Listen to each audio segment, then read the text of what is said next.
Properties of gases.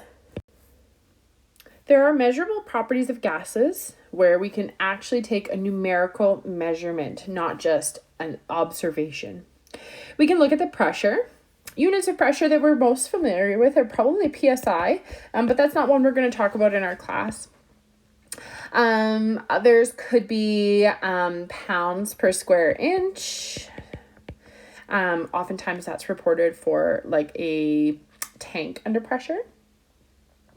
That's also not something we use. One that we may have seen in the news for weather is kPa, and that is a unit we will be using among others. Pressure is the force per unit of area. So force is created by moving gas particles as they collide with each other and the walls of the container. For instance, if we have a container and we have very few collisions with the wall, that would be a low pressure. However, if we have the same container and we have lots of collisions with the walls, then we have a higher pressure. So more collisions means more pressure in terms of gases. Temperature is something we're quite familiar with. Of course, we measure the temperature here in Canada in degrees Celsius. South of the border here, where they use Fahrenheit. In science, we use Kelvin. So that's what we're going to be using, and we'll talk about that when it's time. Volume, we measure the volume typically in liters or milliliters, etc. We use our metric units. And amount, we are looking at mass or moles. If I say the chemical amount, that means moles. So last definition here is density. Density is the mass of an object per unit volume. It's expressed as density is equal to the mass divided by volume. Typically for density, we're looking at mass per gram, grams per mil or grams per liter. So grams per mil is a more common, and grams per liter. Properties of gases. Properties really of matter, but specifically when we're looking at gases, these are important ones to consider. All matter is made out of particles. These particles are constantly in motion, and the motions that they can have is they can be vibrating in one spot, they can be rotating, or we call it translational motion, which means like side to side, up to down, basically like free motion. So, in a solid, so I have pictures here, and it is oxygen in the 3 different states. It should look the same. I'm not sure why in this video the oxygen molecules look like they have 2 different colors, but they should all be the same. In a solid, really the only motion that they have is vibrational motion because they have really strong attractions holding them in place, kind of like a little bit of a lattice, and so they aren't going to be able to move around very much. Liquids, on the other hand, have vibrational, but they also have rotational motion. They have a very, very slight amount of translational motion as well. However, it's fairly small. We know this because if I put a drop of food coloring in a cup of water and I do not stir it, the molecules, if I left it on the counter overnight and came back downstairs later on, we would find that the food coloring has completely mixed. So clearly the molecules are allowed to do more than just vibrate and rotate. They're allowed to move a little bit freely throughout. They don't have to travel in any certain path though. They can just move as they would like to. Last but not least, gases have all of these motions. So they have vibrational motion, they have rotational motion, and they have translational or free motion as well. They don't travel in like little weird lines though. They travel in straight lines, and we will talk about that very quickly here. Higher energy particles move faster than lower energy particles. In chemistry, the types of energy we talk about would be thermal, so heat, or electrical energy, so conductivity, electrical. So for instance, a higher energy particle, if we're talking about heat, would be a warmer particle.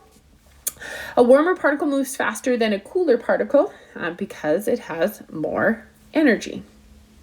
The particles in solids are closer together than they are in liquids. The particles in liquids are closer than they are in gases. So we can see that the number of and the amount of space increases as we move from solid, liquid to gas.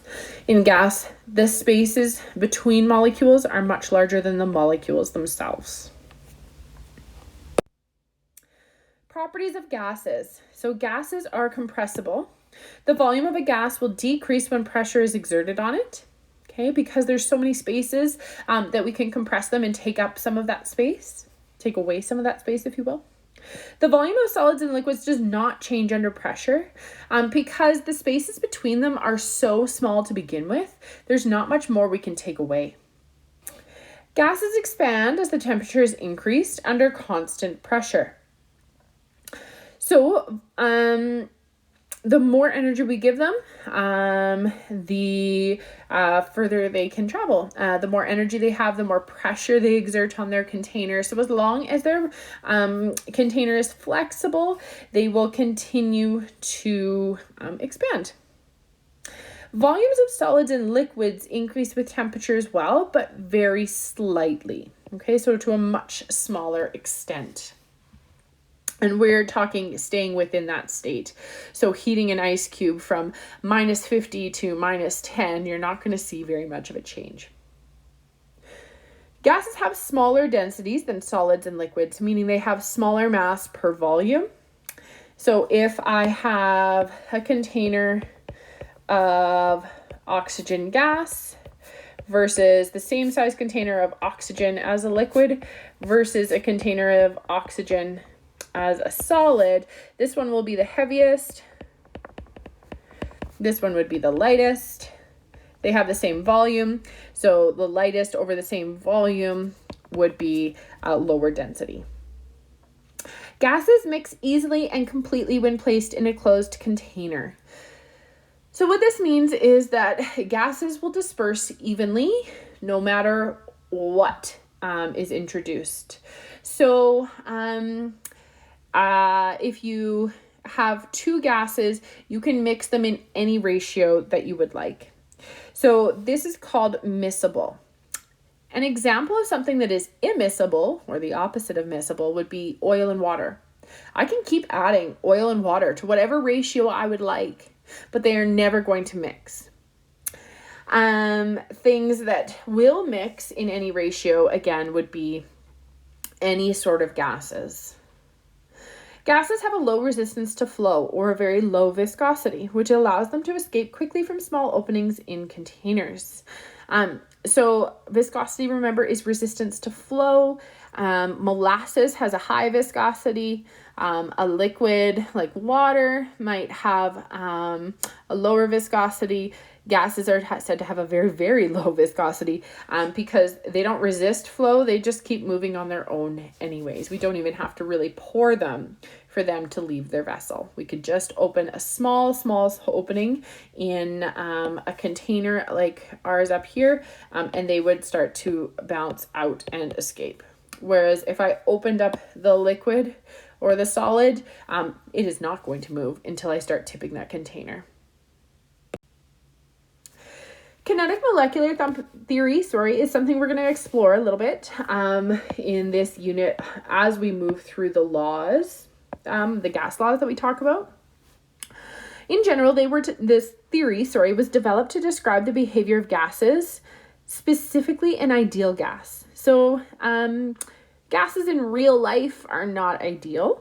There's a couple things about them that make them not follow these rules or these laws that we're going to discuss perfectly. So scientists were like, let's design and say that this works only for the perfect gas, and the perfect gas is an ideal one. So again, no gas is ever ideal. The theory only holds for gases in real life at ordinary temperatures and pressures. But because we talk about ideal, we can get to crazy temperatures and pressures and assume it's going to work. So an ideal gas has molecules that are in constant random motion, traveling in straight lines until they collide with one another or the container. Okay, so this says gases are not going to travel like this.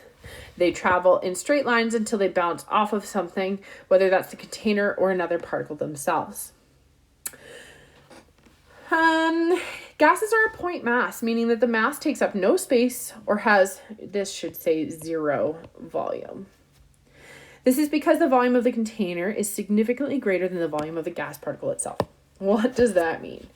So in a container, if we have one gas particle, the volume, this empty space within the container, remember this is the only gas particle present, is so vast in comparison to the space that this one particle takes up that we can say in relation to this container's volume, this particle takes up no volume.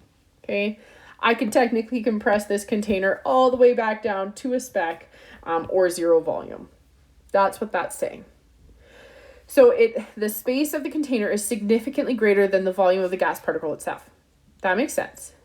The only thing within this container that has mass is this one particle.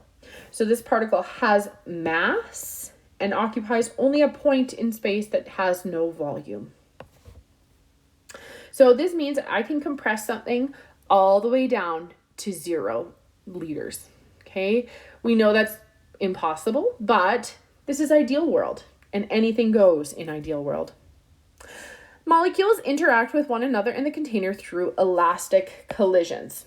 So an elastic collision means that there is no energy transfer, and that energy is conserved 100%. Okay, which we know doesn't actually happen in real life, but this is ideal world. So an example of an elastic versus an inelastic collision is if we dropped a marble and a tennis ball, or actually just like fired them at the ground. We have to give it a little forceful here. And we're assuming the marble is not going to break. So this marble hits the ground, stays perfectly round, and bounces up. Okay, and it has the exact same amount of energy after and before and after it bounces. Okay, it's completely conserved. That would mean that if I drop this marble down to the ground from here, it'll bounce right back up and right it back into my hand.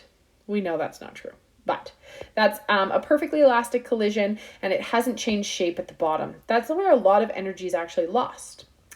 Now, if we have a tennis ball, which I know we seem to think is probably more bouncy or more conservation of energy than a marble, if a tennis ball is like thrown really aggressively at the ground, it's actually going to start to change shape when it hits the ground. So if you did a slow-mo video of a tennis ball hitting the ground, you'd see that it'd start to flatten a little bit. This is inelastic, because it started to change shape. Because it's changed shape, it took some energy to do that, it won't return to the same height. All right, and energy is not conserved. All right, that's elastic collisions, so no changing shape, okay, no distorting shape. Molecules also have no attractive or repulsive forces, which we just spent a whole unit discussing. So if these two particles, let's say they're traveling like this, are traveling near one another, technically in real life, they have intermolecular forces, whether that was hydrogen bonding, London dispersion, dipole, whatever it is, these two molecules have an attraction. So they would actually kind of start to curve towards one another, and their paths are no longer linear. Okay. And some of their energy was taken just to tear those two apart to keep moving past. So that's a problem because we've got a loss of energy. So we pretend that intermolecular forces aren't a thing and that these two particles will pass each other without ever having any intermolecular force reactions, okay, or attractions. The biggest thing, and one that we can really relate to, probably more so than elastic and inelastic collisions and attractive and no attractive forces, we assume that gases do not change state with temperature or pressure. So we know that if I cool a gas down, it's going to turn to a liquid.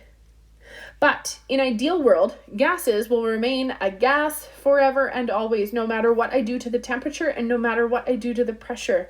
Because a gas, if I compress it, so if I had a gas that has lots of space, I compress it into this teeny little space. The spaces are much smaller. It's more likely to be a liquid here. So I can compress a gas to a liquid as well without changing its temperature. Okay, so gases will never change state in ideal world as well. So it doesn't matter how cold I make them, it will just continue to exist as a gas.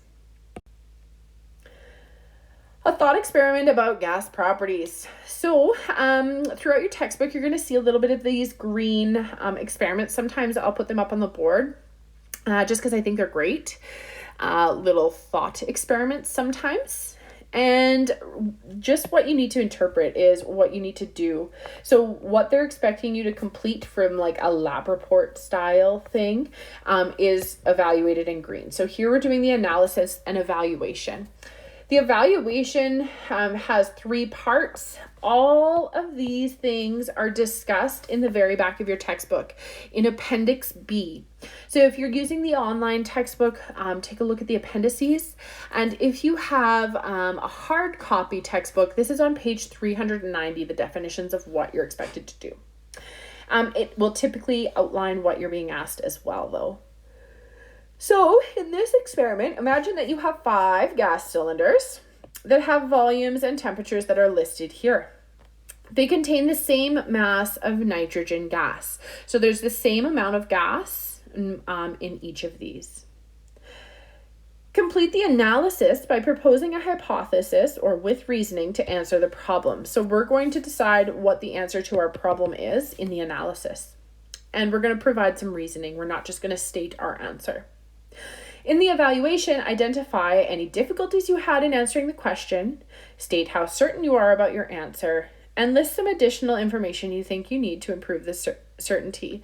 So analysis is answering the question, evaluation is how good did we do at answering that question.